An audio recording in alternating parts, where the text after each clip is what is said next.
தமிழின் படைப்புகளில் உலகம் வியந்திருக்கும் படைப்பு கல்லணை. 2000 ஆண்டுகளுக்கு முன்னாலே 2 லட்சம் கன அடி நீர் வந்தாலும் அதை தடுத்து நிறுத்தக்கூடிய தொழில்நுட்பத்தோடு இந்த தமிழகத்திற்கு அளித்த கரிகால் பெருவளத்தான் அவர்களை பற்றிய காணொளி இப்பொழுது உங்களுக்கு.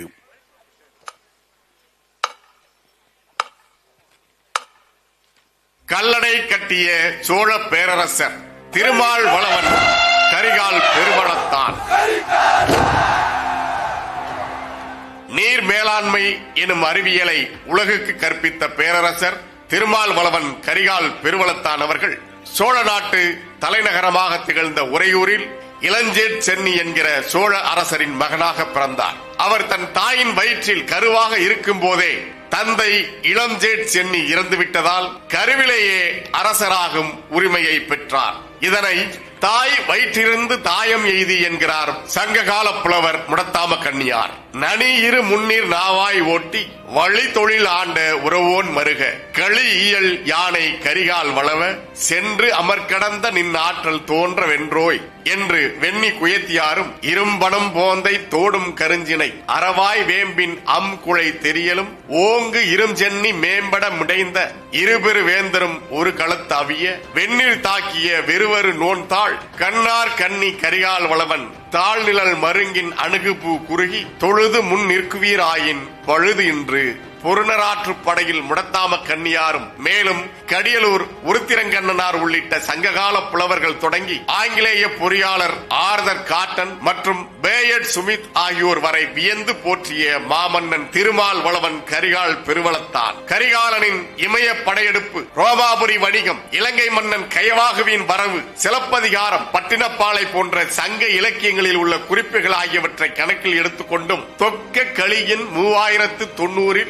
மிக்க கரிகால் வேந்தனும் தான் அலைக்கும் புகழ் பொன்னியின் கரை கண்டான் என்று பெருந்தொகை நூலில் சொல்லப்பட்டுள்ள களி ஆண்டை கணக்கிட்டும் மேலும் பல ஆய்வுகள் செய்தும் கரிகால் பெருவளத்தான் கிமு 65ஆம் ஆண்டு முதல் கிபி 18ஆம் ஆண்டு வரை வாழ்ந்ததாக வரலாற்று அறிஞர்கள் குறிப்பிட்டுள்ளார்கள். சோழர் அரசாட்சியை உறையூருக்கு வடக்கே காஞ்சி முதல் தெற்கே இலங்கை வரை பறந்து விரிந்த பேரரசாக முதலில் மாற்றிய பெருமை கரிகால் சோழனையே சேரும். வெண்ணி பரந்தலை வென்ற வீர திருமகன் என்று போற்றப்படும் கரிகால் சோழனின் வாழ்வில் வெண்ணி பரந்தலை போர் வரலாற்று சிறப்புமிக்க நிகழ்வாக அமைந்தது. தற்போதைய திருவாரூர் மாவட்டத்தில் உள்ள நீடாமங்கலம் அருகே கோயில் வெண்ணியில் பாண்டிய மன்னனின் படையும் சேர மன்னனின் படைகளும் அவர்களோடு 11 சிற்றரசர்களும் ஒன்று சேர்ந்து படையெடுத்து வந்து வயதில் மிக இளையவரான கரிகால் சோழனை எதிர்த்து கடும் போர் புரிந்தனர். எனினும் ஈடு இணையற்ற வீரத்தோடும் போர் நுட்பங்களோடும் போர்க்களம் புகுந்த கரிகால் சோழனிடம்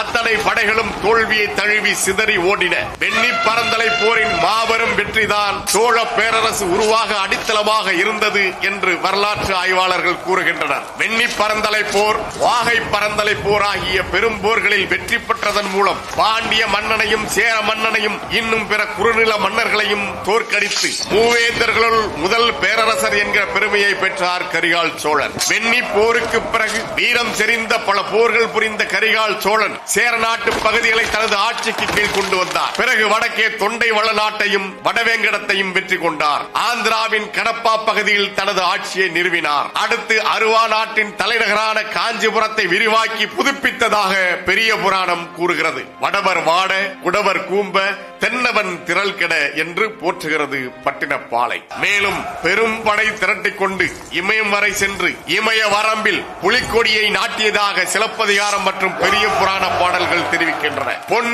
இமய கோட்டு புலி பொறித்து மண்ணாண்டான் மன்னவன் வளவன் என்கிறார் இளங்கோ அடிகள். சிக்கிம் மாநிலத்திலிருந்து திபெத் செல்லும் வழியில் சூம்பி பள்ளத்தாக்கு இன்றைக்கும் சோழ கணவாய் என்று அழைக்கப்படுகிறது. சோழ மலைத்தொடர் என்றும் அழைக்கப்படுகிறது. இந்த அடையாளம் கரிகாலன் இமயத்தை வென்றதை உறுதி செய்வதாக அமைந்துள்ளது. இமயத்தை வென்ற கரிகாலன் அடுத்து பாய்ந்தது இலங்கையின் மீது. தனது கடல் படையை வலிமை மிக்கதாக மாற்றி இலங்கை மீது படையெடுத்து வென்று அங்கிருந்து 12,000 வீரர்களை கைதியாக கொண்டு வந்தார் என்கிறது இலங்கையின் மகாவம்சம். கரிகால் சோழர் பல வகையான நீர்ப்பாசன திட்டங்களை செயல்படுத்தி உழவு தொழில் சிறந்து விளங்க வழிவகை செய்தார். அவரது ஆட்சி காலத்தில் சோழ நாட்டில் காவிரி புகம்பட்டினம் துறைமுக நகரமாக விளங்கிற்று. இதன் வழியே அந்நிய நாடுகள் நாடுகளுடன் ஏற்றுமதி இறக்குமதி வாணிபம் சிறப்பாக நடைபெற்று சோழ வளநாட்டின் செல்வ வளங்கள் பெருகின.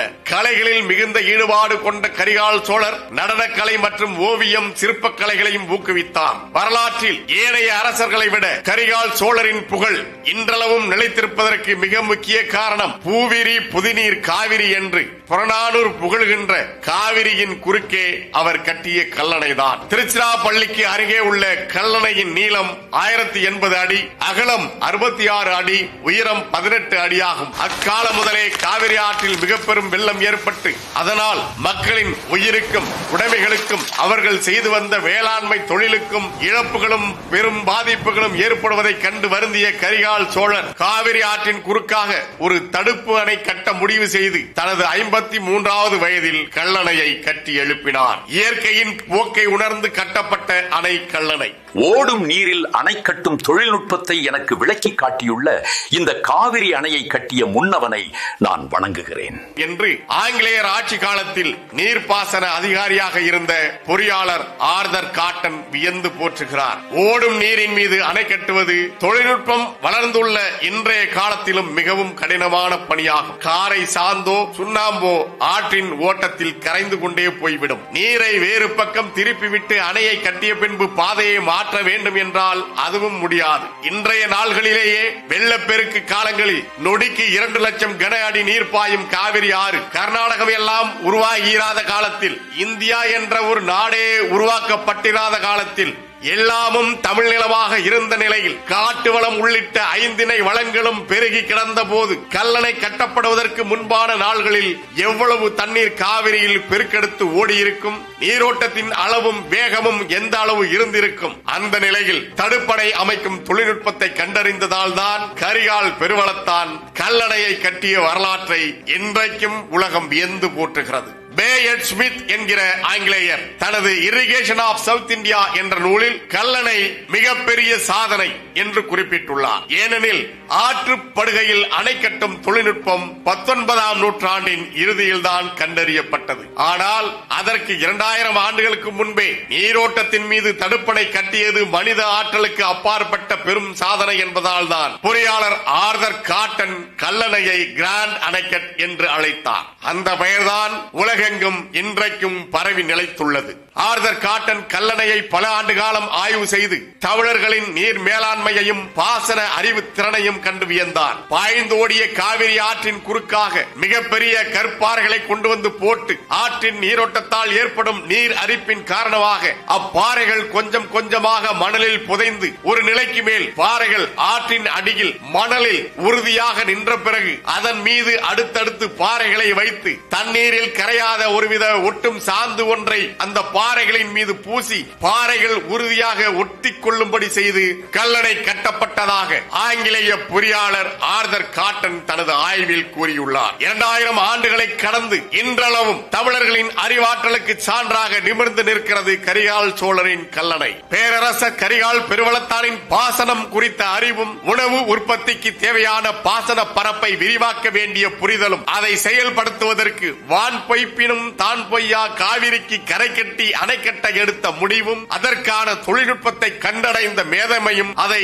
செயலாற்றுவதற்கான மனித ஆற்றல்களை தனது படையெடுப்பு வெற்றிகளால் சாத்தியப்படுத்தியதையும் எண்ணும் போது கரிகாலரின் தொலைநோக்கு சிந்தனையின் மகத்துவம் மலைக்க செய்கிறது. காவிரி படுகை செழித்திட கல்லணையோடு நாடெங்கிலும் இன்னும் பல ஏரி குளங்களையும் தனது ஆட்சி காலத்தில் உருவாக்கினார் கரிகால் சோழர். நீர்நிலைகளை பேணி காத்து வேளாண்மையை பெருக்கிய தமிழர்கள் நீர் மேலாண்மையில் மேற்கொண்டு ஒழுகிய செயல்பாடுகள் அளப்பரியவை. ஆற்று பாசனங்கள் தவிர மழை நீரை பெருங்குளங்கள் என்னும் ஏரிகளில் தேக்கி தேவைக்கு ஏற்ப பயன்படுத்தியுள்ளார்கள் தமிழர்கள். இதற்கென ஏரிகளின் அமைப்பும் மதகுகளின் சிறப்பும் தனித்துவம் பெற்றவையாக அமைக்கப்பட்டன எனும் செய்திகளை செவ்வியல் நூல்கள் வாயிலாகவும் கல்வெட்டுகள் வாயிலாகவும் அறிய முடிகிறது. அறிவியல் சார்ந்த கட்டடக்கலையின் வெளிப்பாடாக அமைந்த கட்டுமான அமைப்பு குமுளி தூம்பு எனப்படும் பெருங்குளத்து மதகுகள் என்கிறார் வரலாற்று ஆய்வாளர் குடவாயில் பாலசுப்ரமணியம் அவர்கள். ஆறுகளில் இருந்து கால்வாய்கள் மூலம் பெறப்படும் நீரும் வாரிகள் மூலம் வந்தடையும் மழை நீரும் ஏரிகளில் தேக்கப்பட்டு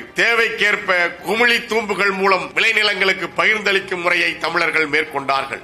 ஏரியின் முழு கொள்ளளவையும் நீர்மட்ட உயரத்தையும் கணக்கிட்டு கரையின் ஒரு பகுதியில் சிறு வடிகால் அமைப்பை ஏற்படுத்தி அதன் மூலம் மிகு நீரை வெளியேற்றியுள்ளார்கள். இந்த அமைப்புக்கு கலிங்கு என்று பெயர். எவ்வளவு வெள்ளம் வந்தாலும் ஏரியின் கொள்ளளவுக்கு மேல் வரும் நீரை தடையின்றி கலிங்கு கால்வாய்கள் மூலம் அருகில் உள்ள ஆறுகளில் வடியுமாறு செய்தனர். கலிங்கு அமைப்புகளால் ஏரிக்கரையில் உடைப்புகள் ஏற்படாமல் கட்டமைக்கப்பட்ட முறை இன்றும் வியப்புக்குரியதாக இருக்கிறது. இப்படி சோழர்களின் ஆட்சி காலத்தில் அவர்களது ஆளுகைக்கு உட்பட்ட நாடெங்கிலும் உருவாக்கப்பட்டிருந்த ஏரிகளும் நீர்நிலைகளும் திராவிடர்களால் அழிக்கப்பட்டும் ஆக்கிரமிப்பு செய்யப்பட்டும் உள்ளன. தமிழ்நாட்டின் நீர்நிலைகளை பாதுகாத்தாலே ஆண்டுதோறும் பெய்யக்கூடிய மழை நீரின் அளவை கொண்டே தமிழ்நாடு தண்ணீரில் தன்னிறைவு பெற்ற நாடாக விளங்க முடியும். நாம் நீருக்காக யாரிடமும் கையேந்த வேண்டிய நிலை இருக்காது. குடிமக்களின் மிக இன்றியமையாத தேவையான உணவை உற்பத்தி செய்யக்கூடிய வேளாண்மையை மேம்படுத்துவதற்காகவும் நீர் மேலாண்மைக்காகவும் தன்னை ஒப்படைத்துக் கொண்ட கரிகால் சோழர் 5 வயதில் அரசராக முடிசூடி 15 வயது முதலே